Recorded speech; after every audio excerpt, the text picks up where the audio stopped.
Okay, 3, 2, 1. Oh my goodness. Good morning, good afternoon. Whatever it is for you, I hope you're having a fantastic day. My name is Zach Schomler. This is Strong Opinion Sports, episode 455. Hope you're having a fantastic day. I want to start with a recommendation.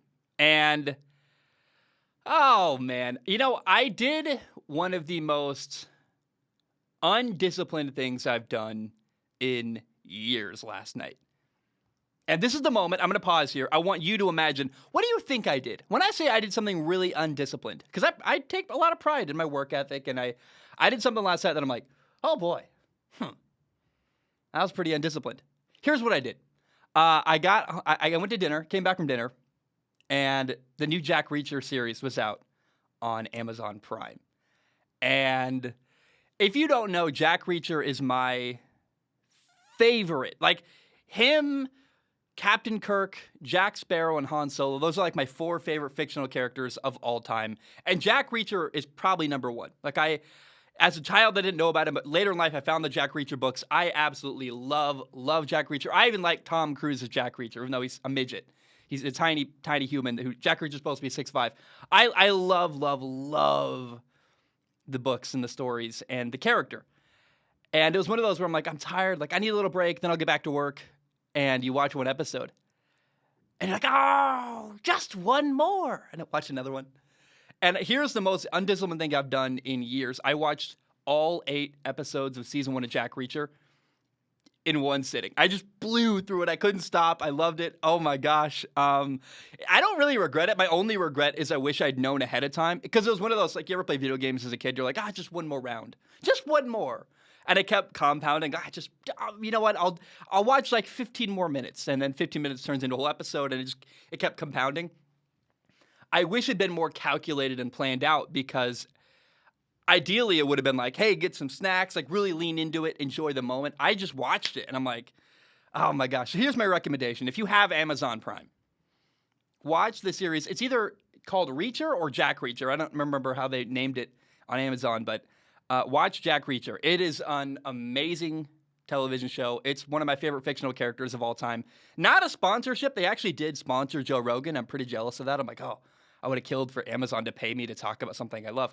But if you have Amazon Prime and you have, I don't know, 7 hours, because about 30 to 50 minutes an episode, 8 episodes, dude, you should watch it. I cannot recommend it enough. It's a wonderful show. It's he's a former military policeman a military cop, MP is the word, and he's like a hobo, basically, who walks around America and runs into adventures. And oh, man. Oh, my goodness.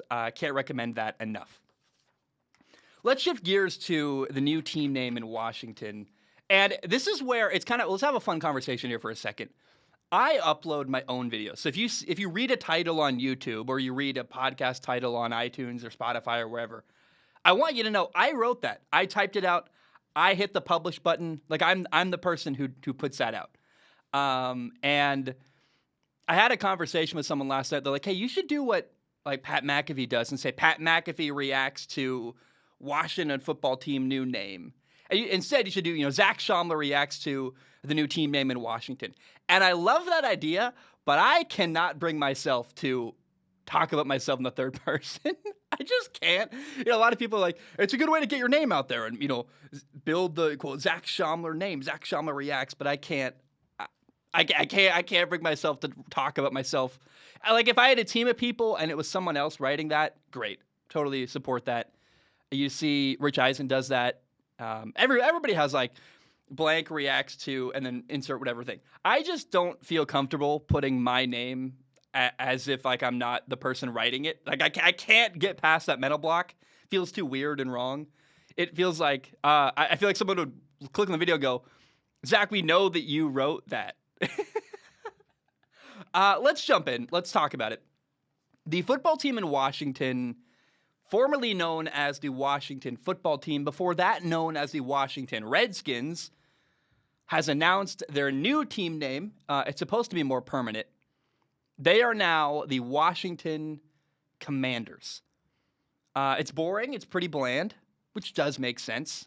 They wanted a name that would also allow them to avoid controversy. For example, I haven't said the name Washington Redskins in like 2.5 years. I just like, nah, I feel like when I'm talking about it in a historical sense, I can, but I'm like, I'm never going to probably say that word ever again on my show. It's not worth the criticism you might get, which is why the football team changed their name.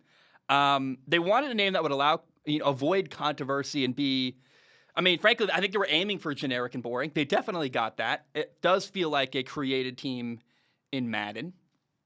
But that is also how almost any team name would feel. Like think of the New York Giants or the Cleveland Browns or the Packers or the Cardinals or I don't know, almost anything, right? Anything sounds generic the first time you hear it. The current teams all have names that we're used to. But can you imagine if a team was like, hey, we are the New Jersey Packers? We'd be like, what the hell is a Packer? That's not a name. It works for Green Bay because it's been a part of our culture for years and years, and that's what we know. It would be weird if they were named anything else. But without context, it's very bizarre. Imagine if a new team came to Cleveland in 2022, this year, and they're like, you know what we're going to call our team name? We're going to be the Cleveland Browns. You'd be like, what's a brown? I actually don't want to know what a brown is. That's kind of gross. So, I don't know. I think any new name is going to have a hard time. It'll sound generic. It'll sound weird. It'll sound like a Madden created team because we only know the names we're used to, and anything new is weird and wrong. So, of course, like it's going to get roasted like crazy.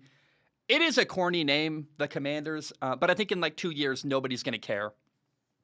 People even came to accept the name the Washington football team. Like after a while, people were like, oh, I kind of like it.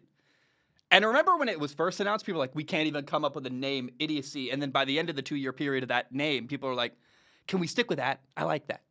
So I think in time, people will accept the name Commanders. Now, I do want to share some of the best feedback I got about the new team name. One of my friends texted me, Commanders is a stupid name. It sounds like they won't be wearing underwear.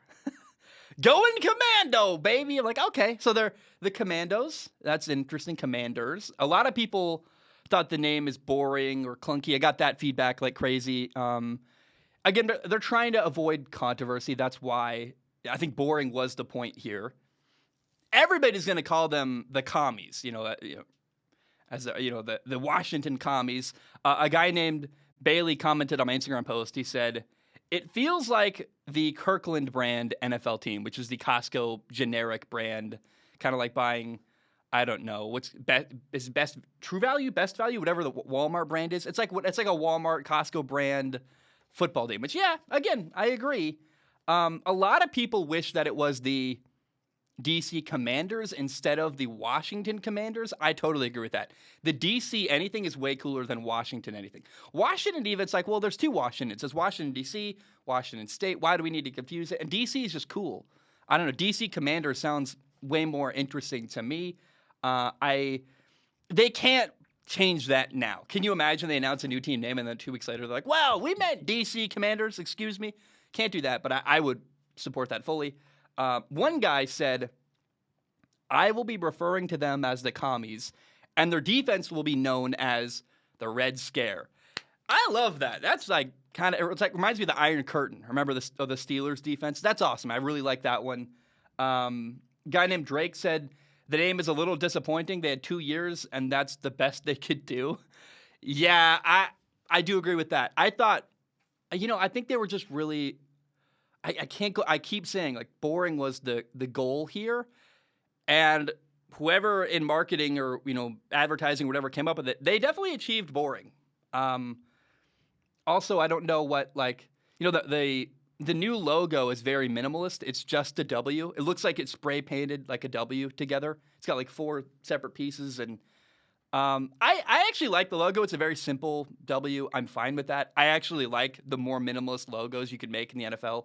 There's a guy, look up on TikTok. I saw it on Instagram, but I know he's probably got a TikTok series. It's like something NFL. He's got like a series where he makes NFL logos more minimalist. That's kind of an interesting watch. And I will say, what is a commander? Like, what does a commander look like? That's why the logo is a W, because I know what I don't know. What's a Brown? I don't know either. What's a Packer? I don't know either. The W, though, is like the only thing you really could do to represent the team, and maybe that's why they avoided DC, actually, because they don't want it. I think a DC logo would have been even cooler, but now they did roll out new jerseys. They've got a white one, a black one, a burgundy, red jersey. I like the new jerseys. They're very divided. Some people hate them. Some people love them. I like them. I got nothing against the new jerseys. I think they're awesome. And again, a lot of people were making fun of the name that I think 2 years from now will be fine. Another thing people were making fun of was the fact that the name did leak early. However, people were like, this is the worst rollout of a name ever, because there was like a video from the outside of the building, and you could like zoom in and see Commanders like on a poster, and there were like T-shirts leaked. I got sent a bunch of pictures of T-shirts from people.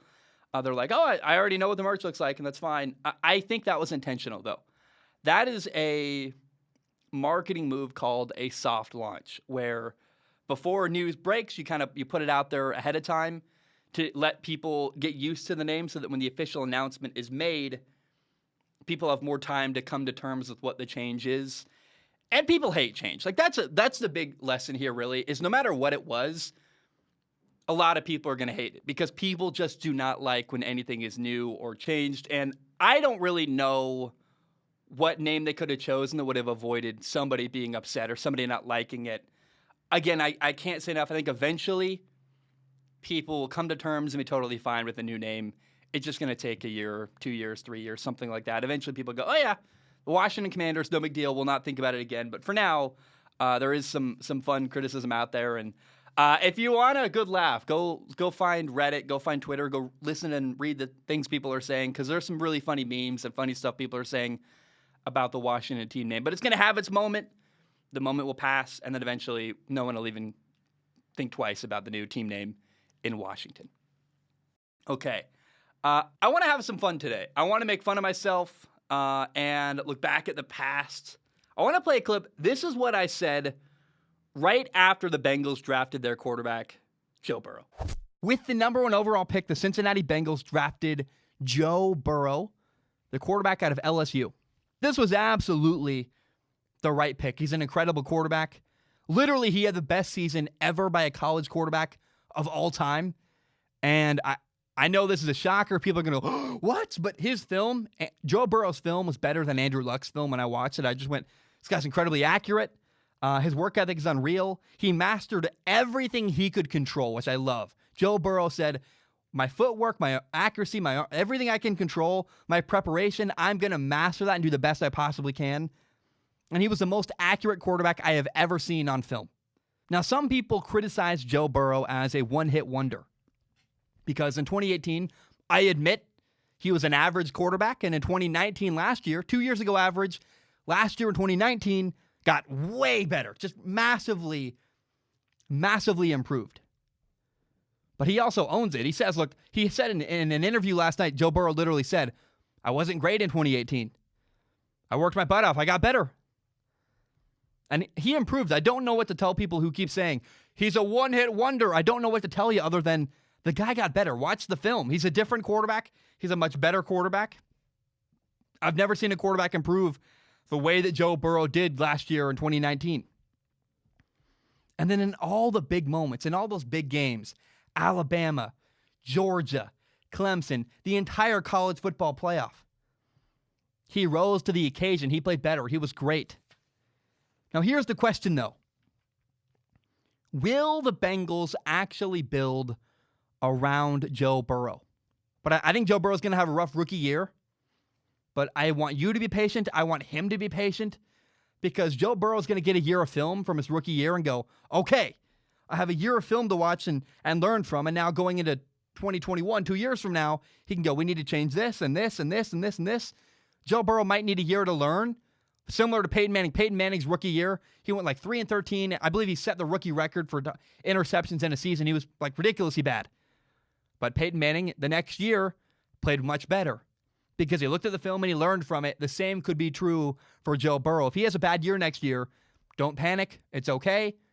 So I was not confident that Joe Burrow could turn around the Bengals. I knew he would be an amazing quarterback. I've said it before, two of the craziest transformations I have ever seen. One was Chris Pratt going from, let's be honest, the fat guy on Parks and Rec, and then transitioning to this massive movie star who's like just on top of the world. A lot of people that are like the comedy guy in a TV show, they don't go anywhere and they never have a career, let alone become Chris Pratt, the massive movie star. Now, the other massive transformation I remember seeing was Joe Burrow at LSU. After 2018, that year, Joe Burrow was fine. His first year at LSU, he was not amazing. And remember, he's also the guy who nobody wanted him. He literally had to transfer out of Ohio State to even get on the field. Year one goes by at LSU. Solid, not amazing. Going to be like a 6th-round pick, something like that, maybe undrafted. And in his second year, he got way better. Took a massive step forward, did a ton of work in the offseason. And never forget that the run Joe Burrow is on, he's in his first ever Super Bowl now in year 2 with the Bengals. He started this journey in college. He turned around LSU, he won a national title, and he played his very best in the biggest moments. On the road at Texas, at Alabama, Auburn, Georgia, the college football playoff. As Joe Burrow approaches his first ever Super Bowl, I have no doubt, win or lose, he's going to have a great game and show up for the moment and play his very best football. That is what he's done ever since I can remember about Joe Burrow. Joe Burrow plays his best in big moments. And it's funny, I told people to be patient. I knew that year one would be rough. And, Cincinnati went 4-11-1 that first year with Joe Burrow. Joe Burrow got badly hurt, shredded his knee. But I did say he could build off of year one, and 2021 could be better. Now, honestly, I had no idea. I totally accidentally got that very right. I just had no idea how true that was going to be. I never would have thought the Bengals would be playing in the Super Bowl this year. I never saw that coming. Now, let's go even further back. Before Joe Burrow was drafted, I'm going to play another clip. It is cringy for even me to listen to. I go, Zach, what were you saying? I'm going to play another clip. Take a listen. So the Bengals have the number 1 overall pick in the 2020 NFL Draft.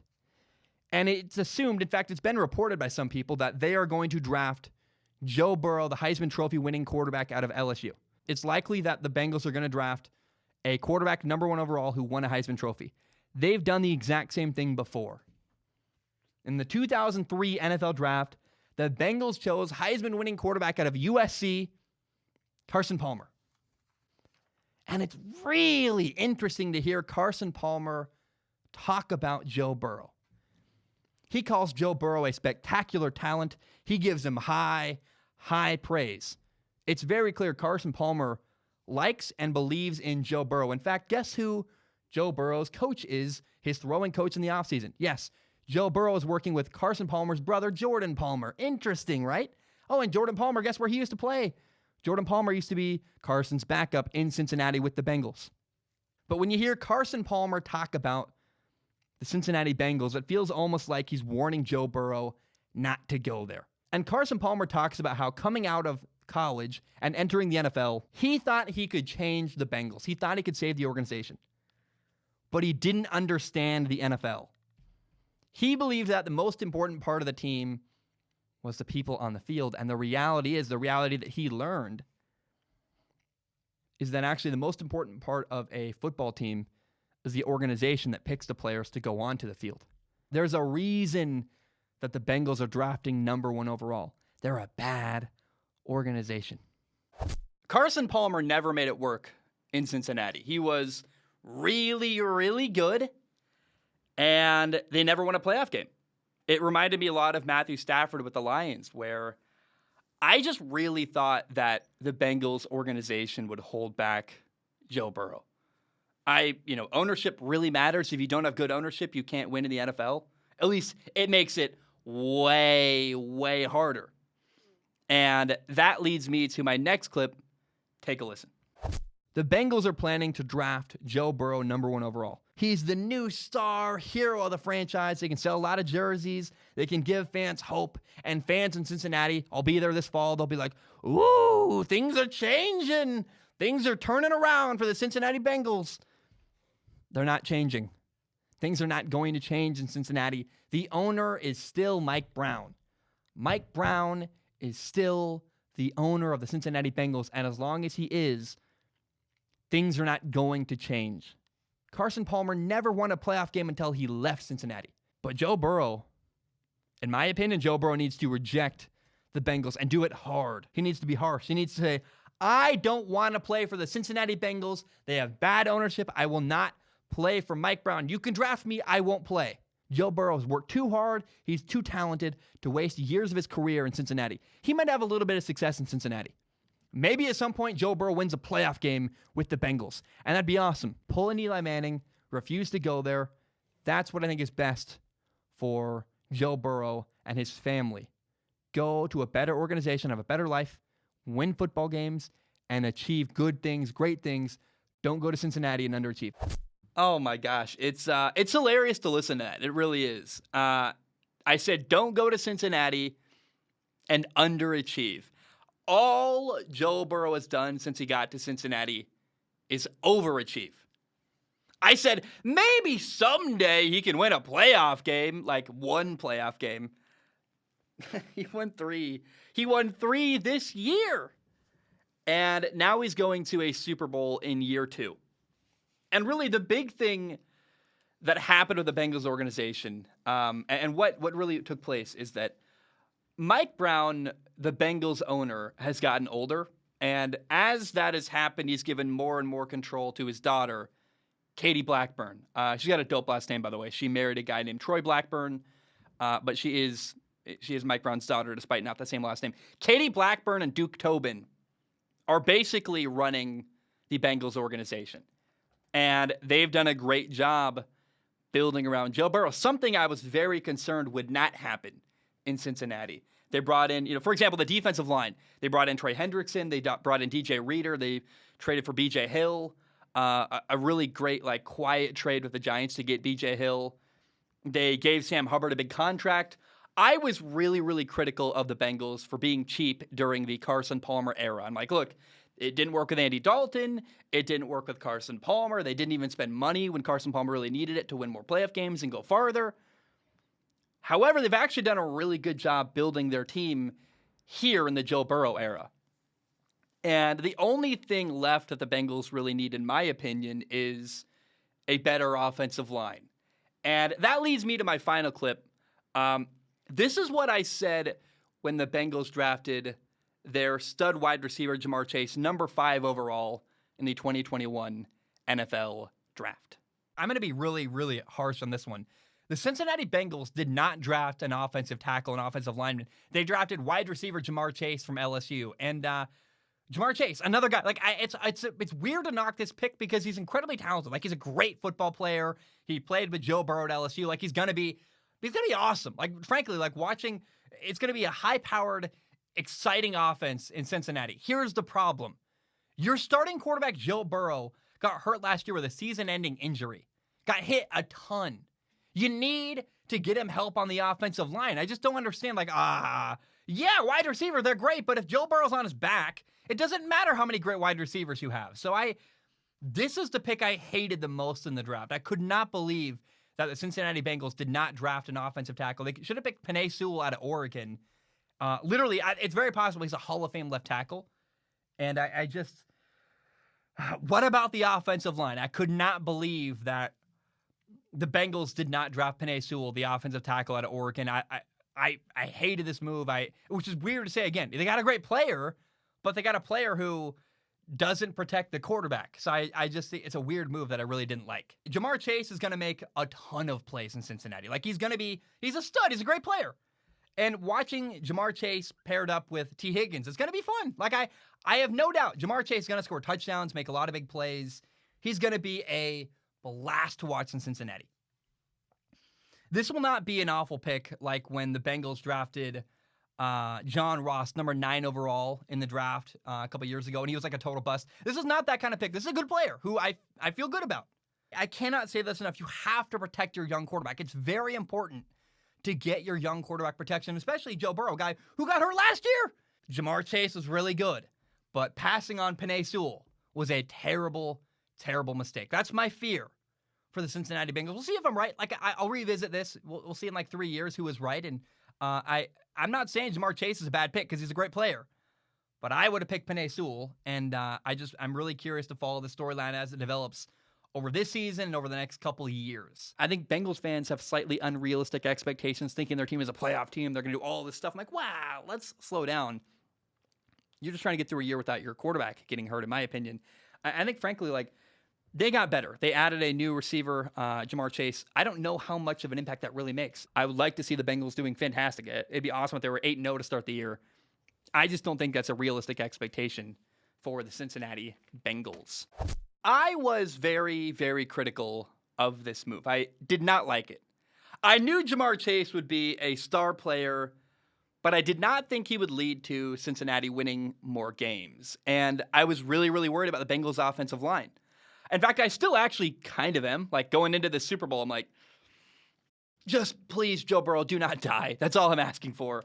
Joe Burrow gets hit a ton. And I certainly did not expect anything like what happened in the Tennessee Titans playoff game, where Joe Burrow got sacked 9 times and still found a way to win. Like, that doesn't happen. You don't win football games when that happens to you. And I would actually say the Bengals are kind of getting away with one right now, where in year 1, Joe Burrow got hurt, destroyed his knee, and it's hard to not blame the offensive line.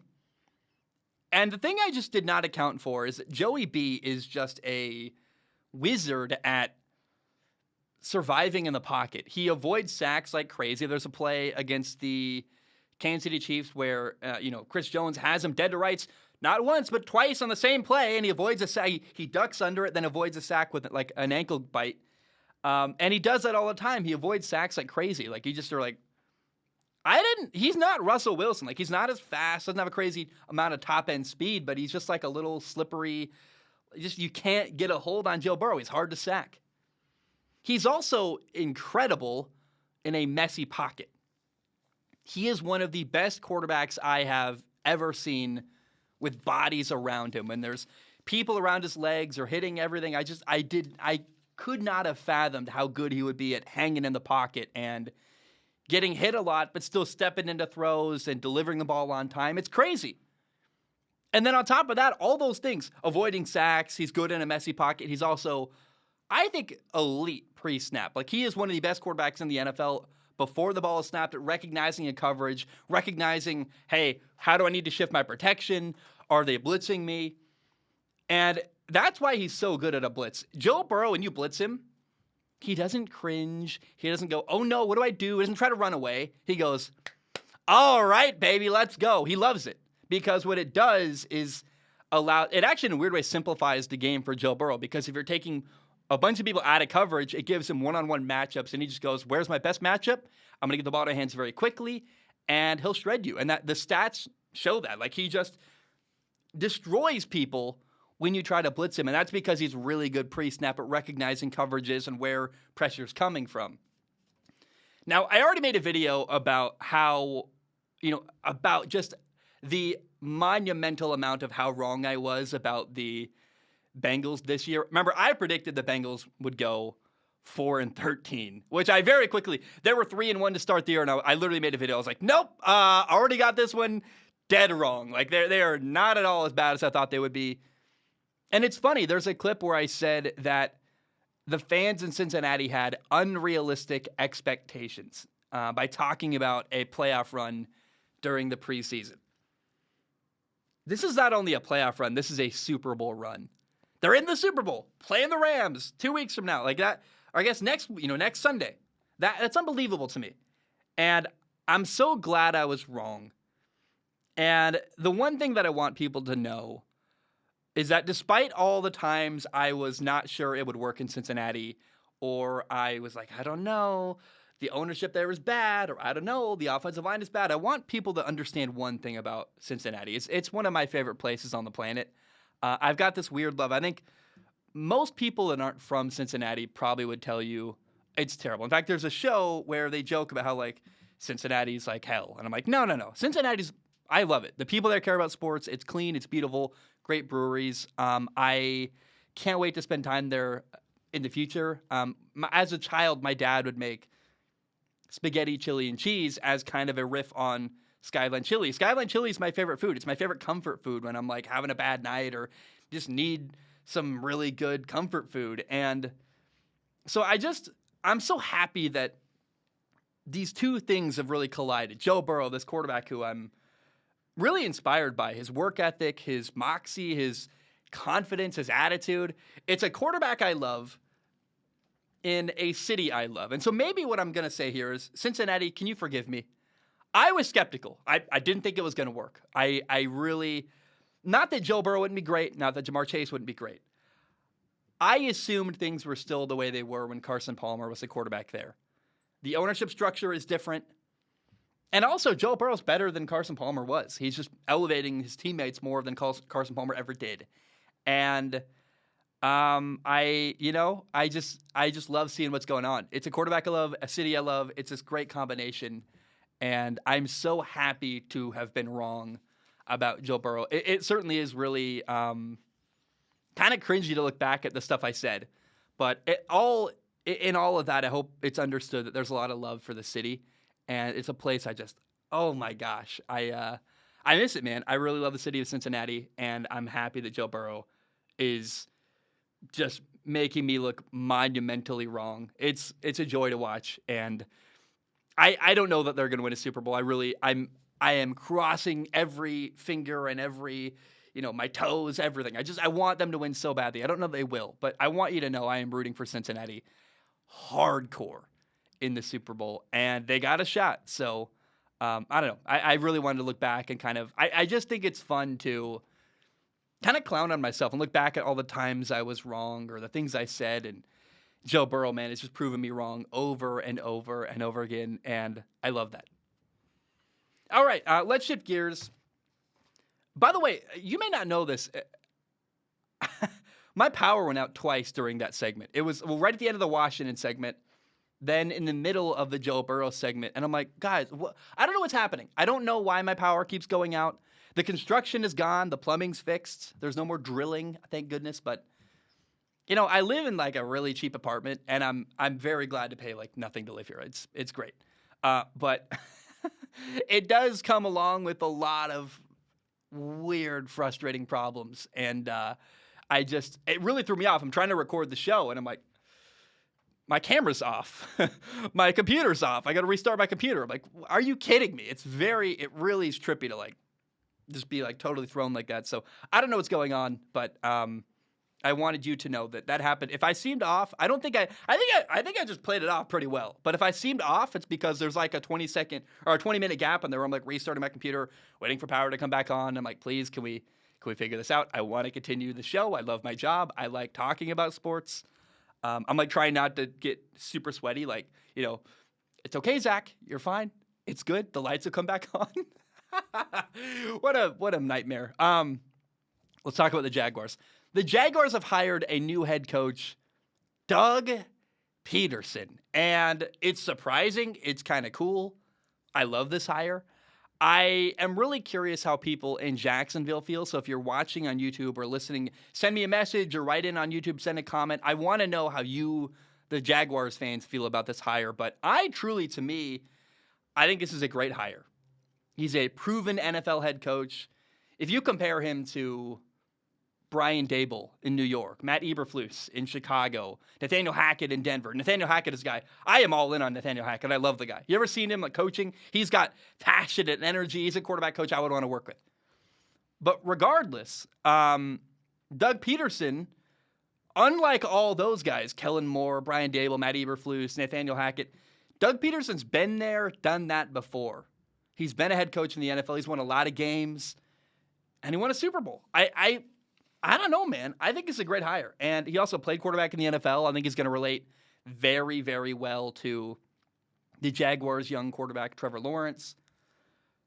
I think a lot of people actually forgot he was even available, or they wrote him off because they only remember that he was fired by Philadelphia, and there's this negative feeling about that guy and the way things went down, and Carson Wentz's quarterback started playing really bad, and Jalen Hurts emerged, and there was a quarterback controversy. And when Doug Pederson got fired by the Eagles, it was because of a power struggle with the Eagles owner. Jeffrey Lurie wanted more control over how things are run in the organization. And Doug Pederson didn't like that. And remember that at one point, Philly actually fired Andy Reid, who's, I don't know what, regardless how you feel about Andy Reid, it's undeniable Andy Reid is an incredible head coach in the NFL. You fire that guy, you make everybody look at you sideways a little bit going like, really? Really? It worked out for Andy Reid. He won a Super Bowl. He's actually better off at Kansas City. But Philadelphia is not an organization I would want to coach for. And Shad Khan, the new owner he has in Jacksonville for Doug Pederson, Shad Khan has made mistakes. I don't know why he hired Urban Meyer. I don't know what's going on in the GM situation. But I know that his story and his interviews, he's a guy who I think if I was head coach, I would feel much more comfortable working for than in Philadelphia. That's for sure. And Doug Peterson's going to take a lot of risks. He's going to go for it on fourth down. I think he's a great fit for Trevor Lawrence. That's what this hire is all about, is getting a coach that can really get the most out of your young quarterback. And it's undeniable that Doug Pederson is so much better than Urban Meyer was. Urban Meyer was a train wreck, and this won't even be close. There's some young talent in Jacksonville. I love the hire. If I'm a Jaguars fan, I'd be very, very excited. He's a proven winner who knows quarterbacks, and he's certainly not at all a dictator type that Urban Meyer was. So I think it's a shockingly good hire by the Jaguars. They found a guy that I think a lot of people were overlooking or not paying attention to, and I am very, very positive and very, very excited to see how things go with Doug Pederson as a new head coach in Jacksonville. Okay, water first, and we'll get into the Raiders. So let's talk about the Raiders' new head coach, Josh McDaniels. He was the Patriots' offensive coordinator for a total of 13 years. And when he was hired by the Raiders, a lot of people responded to what I said by saying that, coaches from the Bill Belichick coaching tree do not work. And I think that's a fair criticism. I hear that counterpoint to my excitement about Josh McDaniels being hired, and I go, I understand where you're coming from, actually. I think it's a good point to bring up and a good concern. And when I think of the Bill Belichick coaching tree, never not mind, I don't count Nick Saban. Nick Saban did not work in the NFL. He's been a massively successful coach in college, but college football is not the NFL. When I think of the Bill Belichick coaching tree, I think of Bill O'Brien, Joe Judge, Matt Patricia. And Matt Patricia is a guy that has really stuck with me because he did not work at all as the Detroit Lions head coach. What happened there? Why did Matt Patricia fail when he left New England to become a head coach? He did not create enough unique identity for himself. He copied or tried to copy Bill Belichick, the guy who used to be an understudy under. And so here is the most important thing Josh McDaniels needs to do as the head coach in Vegas. He has to coach in his own unique style. Nobody, and I mean nobody, can copy Bill Belichick. And nobody has the resume to get away with the cold, harsh approach for Bill Belichick. Bill Belichick has 6 Super Bowl rings, 7 if you count the one he won as an assistant with the Giants. And players trust Bill Belichick because he's won a ton. When Bill Belichick says something, you go, yes, sir, I respect you, you've won, I'll do whatever it takes. Josh McDaniels cannot lean on that resume. Yes, Josh McDaniels won some Super Bowls with the Patriots, and he was there for some of them, and, he had a hand in them, but those are Bill Belichick's wins, not his. So Josh McDaniels cannot lean on that same resume. Also, by the way, what I've learned about Bill Belichick, what I've heard from people is that, yes, he is a tough guy. He's very demanding. He will do whatever it takes to get the best out of you. But there is way more heart and care for his players that Bill just never allows the media to see. Like behind closed doors, apparently Bill Belichick is a very different person with a sense of humor and a way more kindness and care than you would ever imagine from a guy who you see in press conferences who's very cold and stern. So if Josh McDaniels seems to be copying Bill Belichick, it will not work. It's not going to work. He has to find his own unique voice and not lean on the past to try to gain respect from his new players in Vegas. And you can look for that. If you're a Raiders fan, if you notice that it feels like Josh McDaniels is trying to copy Bill Belichick, then I would be worried because that won't work. It's never worked for anybody. You cannot copy Bill Belichick and, make, New England North in Detroit. It's not going to happen. You can't do that in Vegas. You can't do it in Detroit. You can't do it in Texas. You can't do it anywhere it's been tried before. It fails every time. Only Bill Belichick can make Bill Belichick work. And if you see that Josh McDaniels is trying to do that, then you can be concerned. But look for that. If you're a Raiders fan, is Josh McDaniels providing his own unique style and voice, or is he copying Bill Belichick? You can look for that. And if you see his copying, that's a big concern because it's never, ever worked before. And I don't think it ever can work for anybody other than Bill Belichick. All right, let's shift to college football for the final topic of the day. There are 9 quarterbacks that I cannot wait to watch next year in college football. My favorite thing about college football is watching guys with NFL potential that will become NFL quarterbacks. And as I tell you the guys I'm excited to watch next year, I want to invite feedback. Feel free to write in with the guys that you're excited to watch next year. If there's any I leave off the list, write in. Tell me why you're excited to watch that guy. Do they have NFL potential? I'm not that excited about a guy who is like a good college quarterback, like a Tim Tebow type or a Colin Klein type, Colin Klein was a great quarterback at Kansas State, but he didn't really have NFL potential. So I'm not that excited about that kind of quarterback. I respect a guy who's good in college, but if you're not a future NFL quarterback, I'm not that excited. So here are the 9 guys, and we'll add a couple honorable mentions at the end. The 9 guys I'm very, very excited to watch next fall in college football. Number 1 is Kedon Slovis, the quarterback at Pittsburgh. I think people forgot how good he is. Last year he got hurt. They fired their coach at USC. It was a down year. And remember, going into last year, he was projected by ESPN to be the number 3 overall pick in this year's NFL draft. Like, he's an NFL quarterback, and he does all the little things well. I am going to tell you shamelessly, he's my favorite quarterback in college football. Caleb Williams is incredible. Kedon's the guy that I am most excited to watch play. I'm going to follow every game he plays. I'm going to get whatever package it requires to watch every Pittsburgh game. I love the guy. I should let you know, I know the guy. Like, we text occasionally, and I think he's awesome. But I'm a huge fan. And his accuracy, his decision-making, he reminds me a lot of, actually, I don't know. I don't want to make a comparison that's not fair to him, but he just is so good at the little things, and he controls everything he can control and does it very, very well. And part of his game, by the way, is he can extend plays. I think that's another thing people forget, is that he's really good at getting outside the pocket and keeping plays alive. And I remember watching him as an 18-year-old at USC going, the habits this guy has, the way he plays is so ahead of his age. And I am very, very excited. He's transferred to Pittsburgh. It's a team that's got their entire offense coming back except for their quarterback. And I think Pitt is a great spot for him to show the world what he can do and really, kind of as a launch pad to his NFL career. I am so excited to watch Kedon Slovis this fall at Pittsburgh.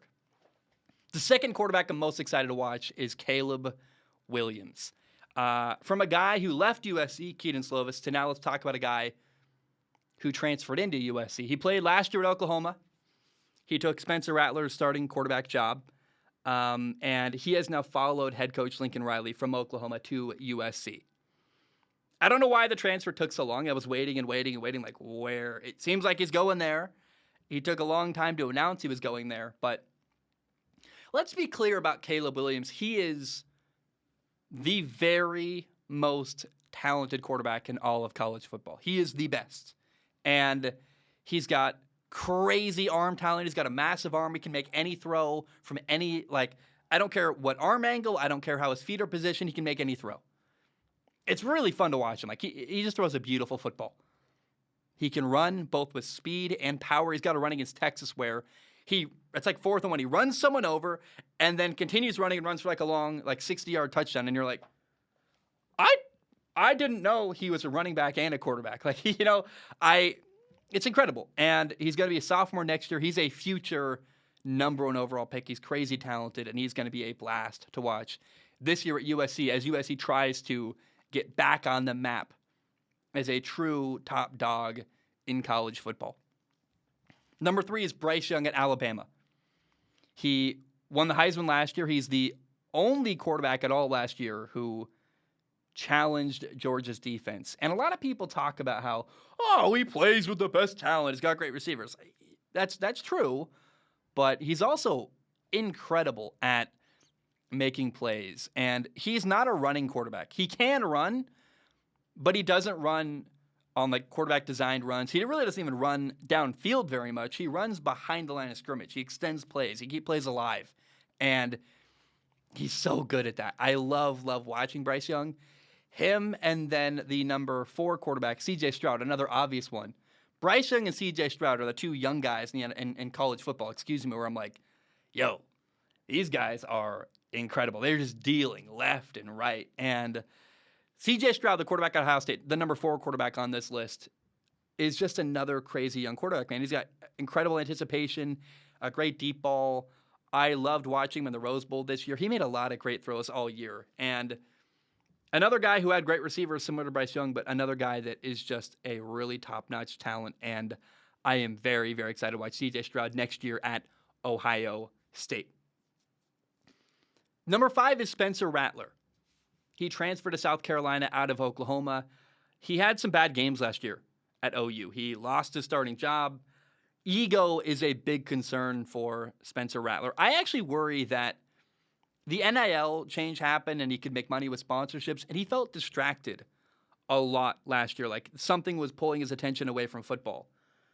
And he's been also a bit immature in the past. So I have pretty dramatic, intense concerns about Spencer Rattler. Like there is some big red flags. However, he's crazy talented. Until Caleb Williams started playing for Oklahoma, which really is amazing. It really shows how much talent there was in that quarterback room. I thought that Spencer Rattler had the best arm in college football until, again, Caleb Williams arrived on the scene. And I'm like, oh my gosh. Well, apparently Oklahoma had the 2 best arms in college football last year. Spencer Rattler is a guy with a clear amount of NFL potential who just needs to get focused and needs to suppress the ego. And maybe, I think actually, if anything, the losing your job, having a transfer could have knocked him down a peg and humbled him a lot. And I'm hoping that's what happens. So he's eager to prove what he can do next year. And certainly there's enough talent to be a great NFL quarterback. Let's see what he can do. But this guy, I'm excited to watch him in the SEC against some top-level competition. And Spencer Rattler certainly is a very, very exciting quarterback to watch next year in college football. The number 6 quarterback is Cam Rising at Utah. This is a guy who got on my radar during the Rose Bowl. And he made some big-time NFL throws, stepping into pressure against Ohio State. And really what's crazy about Cam Rising, not only can he run, he had a crazy long run against Ohio State, but all year he had some great runs. He's got a very accurate deep ball, which I love. If he's an NFL quarterback, then he can really elevate this Utah program. Utah is a program for years I've been talking about how, man, they run the ball well. They play really great defense. All they need is an elite level quarterback. And we will see, can Cam Rising be that? Because it's possible they could win back-to-back Pac-12 championships next year as well. And on top of everything, I want to call him like the California cowboy. He's a guy, he drives his old pickup truck, which is really cool. There's something about Cam Rising. It's the poise, the leadership. He's a great leader in that locker room. They talk about it over and over again. But even aside from that, he's got a swagger and a confidence and a unique trait where he's very, very comfortable at big moments. In the biggest moments of the year, similar to actually the way I would talk about Joe Burrow. The world seems to slow down. You see him smiling, like chill, calm, not panicking. And not even not panicking, but like just very, very even keel. Like the moment does not get to him. And I am very, very excited to watch Cam Rising. I think this is a guy with NFL potential. We'll see how next year goes, but some of the stuff he does, and quarterback a lot is about confidence and the way that you handle big moments. And do you believe in yourself? I thought we saw moments with Patrick Mahomes in the AFC Championship game against Cincinnati to end their season in the second half, where Patrick Mahomes looked like his confidence was shaken and his entire decision-making paradigm was actually a little off kilter. Cam Rising isn't going to have that problem. Cam Rising is very, very stable and steady. And I don't know, I'm very, very excited to watch this guy next year at Utah. The number 7 quarterback I can't wait to watch next year in college football is Bo Nix. He has transferred from Auburn to now he is in Eugene at the University of Oregon. Here is the story with Bo Nix. Can he elevate himself to become a top-level quarterback and become an NFL quarterback? He's really talented. He can run. He's a big dude. He's got all the physical traits required. And if he has a really great year at Oregon, I think he could skyrocket and just massively jump up the charts. The same way actually Joe Burrow did in 2019 with LSU. There's potential here for a really big opportunity where he could just impress a ton of people and maybe turn himself into a first-round pick. So keep your eye on Bo Nix. I am very curious if he will reach his goals at Oregon, but I think he needed a change. I think that he's going to play with maybe some better, more talented certain athletes around him, and I'm just very, very interested and excited to see how Bo Nix does this fall at the University of Oregon. Number 8 is Jackson Dart. Jackson Dart, another USC quarterback. Dude, USC and Oklahoma had just a glut, just a crazy amount of talent at the quarterback position last year. He is transferring from USC to the University of, what is it? Just Ole Miss. I don't actually know. Is it University of Mississippi? Is it, I don't actually know the official name of Ole Miss other than I call it Ole Miss, the Rebels. I wish I knew that. I feel weird that I don't know that. Anyway, he did not want to compete with Caleb Williams. I cannot blame him. The minute it felt like, hey, Caleb Williams is going to transfer to USC, he got out of there. And Ole Miss is a great fit for him, playing for Lane Kiffin in a really creative offense. He was only a true freshman last year, which makes the way he played at USC very, very impressive with that context. And he's got a great deep ball. He's going to shred whoever they play against. And I think it's very possible that within a couple games, he could be even better than Matt Corral was last year. I have nothing but respect for Matt Corral. But Jackson Dart is incredibly talented. And I think people don't even, because he's transferring, there's like this stigma. Oh, if you have to transfer out of a program, you're bad or not very good. There's something to that, right?